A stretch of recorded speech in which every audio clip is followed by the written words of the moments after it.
నీ జీవితంలో నీవు ఈ లైంగిక పరమైనటువంటి పాపం జోలికి నువ్వు వెళ్ళబాకు. అది నీకు క్షేమకరం కాదు.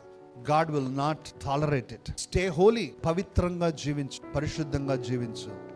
నేను పాపము చేసినా ఎవరికి తెలియదులే, నేను పాపము చేసినా నాకేమీ అవ్వట్లేదులే, నేను పాపము చేసినా ఎవరు గమనించలేదులే, నేను పాపము చేసినా నా దేవుడు నన్ను క్షమిస్తూ ఉన్నాడులే అనే ఒక దురాలోచన, దురభిప్రాయం మాత్రం కలిగి ఉండవద్దు. ఎన్నిసార్లు గద్దించునను మాట వినని వాడు హఠాత్తుగా the judgement is evident, the judgement is real. It may take some time. Reuben కూడా తప్పు చేసినప్పుడు ప్రియులరా ఎవరు రియాక్ట్ అవ్వాలా, కానీ టైం వచ్చినప్పుడు తన యొక్క డెసిషన్ వినబడింది. చాలా ఘోరం ప్రియులరా. నంబర్ 1. నంబర్ 2, నువ్వు స్ట్రాంగ్ గా ఒక నిర్ణయం చేయాల్సి వచ్చినప్పుడు ఆ నిర్ణయానికి కట్టుబడి ఉండు, సత్యానికి కట్టుబడి ఉండు.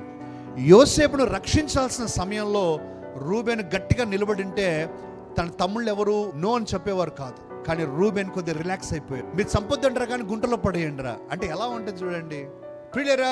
డైరెక్ట్ గా ఇన్వాల్వ్ కాకుండా ఇండైరెక్ట్ గా చెప్తున్నట్టు అది దేవునికి నచ్చలేదు ప్రియులరా. రూబేన్ విషయంలో తన యొక్క బలహీనత. 3వది ప్రియులరా, తన కళ్ళకు కనిపించిన దాన్ని బట్టి దేవుని యొక్క వాగ్దాన దేశాన్ని తను కోల్పోయాడు. ప్రియులరా, యోర్దానులోకి దాటలా, యూతలే ఉండిపోయాడు. కారణంగా తను మొట్టమొదటిగా చెరలోనికి కొనిపోబడ్డాడు. ప్రియులరా, నీ కళ్ళకు కనిపించిందంతా నీకు మంచిది కాదు, నీ కళ్ళకు కనిపించిందంతా నీది కాదు.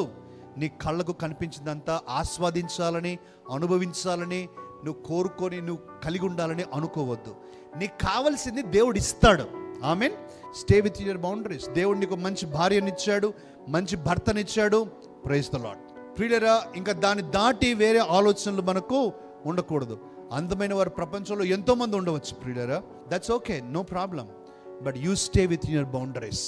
నీ కళ్ళకు కనిపించిందంతా కూడా నీది కాదు అనే సత్యాన్ని నువ్వు గుర్తు చేసు. 4వది ప్రియులరా, మనం చూసాం దెబోరాతో వారు నిర్ణయం చేయాల్సిన రీతిలో నిర్ణయం చేయలేదు. చంచల మనస్కులుగా అటు ఇటు, ముందుకు వెనక్కు, ముందుకు వెనక్కు, ముందుకు వెనక్కు. వారి జీవితంలో ప్రియులరా ఆ ఆపర్చునిటీ వారు కోల్పోయారు. 5వది, మోషేకు వ్యతిరేకంగా రూబేనీయులు రివోల్ట్ చేశారు, రెబెలియన్ అయ్యారు. తిరుగుబాటు చేసినప్పుడు నష్టపోయారు ప్రియులరా. ఏ దైవ సేవకునికి వ్యతిరేకంగా మనము చేయాల్సిన ప్రార్థన చేద్దాం ప్రియులరా, కన్నీటి ప్రార్థన చేద్దాం ప్రియులరా. దేవుడు వారిని మార్చినట్లుగా ప్రార్థన చేద్దాం. కానీ నీవు నేను ఆ మాటలు మాట్లాడి మన మీదకి శాపం తెచ్చుకోవాల్సిన అవసరం లేదు.